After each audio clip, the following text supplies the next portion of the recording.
நம்மெல்லாம் பிரியாணி செய்யும் போது நட்சத்திர வடிவத்தில் ஒன்று வைப்போம் இல்லையா, தக்கோலம்னு பேர். அன்னாசி பூன்னு சொல்லுவாங்க, ஆங்கிலத்தில் ஸ்டார் அனைஸ்னு பேர். நம்மளாம் நினைச்சோம் அது பிரியாணிக்கு நல்ல மனம் கொடுக்கக்கூடிய பொருள் அப்படின்னு. இது வந்து அருணாச்சல பிரதேச பகுதியில் களையாக வளரக்கூடிய செடி இந்த ஸ்டார் அனைஸ்.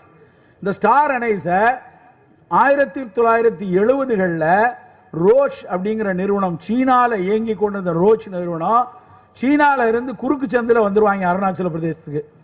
அப்படி குறுக்கு சந்தில் வந்து எக்கச்சக்கமாக இங்கிருந்து அந்த தக்கோலத்தை எடுத்துக்கொண்டே போயிட்டு இருந்தாங்க. இப்போ எப்போ நடந்துச்சு? 1970களில் அதை எடுத்து அந்த தக்கோலத்திலிருந்து ஷிகிமிக் ஆசிடை பிரித்து எடுக்கிறாங்க. அப்புறம் அந்த ஷிகிமிக் ஆசிட்ல இருந்து அஸ்டமிலாவிர் அப்படின்னு ஒரு மருந்து பிரித்து எடுக்கிறாங்க. அந்த அஸ்டமிலாவிர் தான் டாமிஃப்ளூன்னு இன்னைக்கு ஸ்வைன் ஃப்ளூக்கு வந்திருக்க மாத்திரை.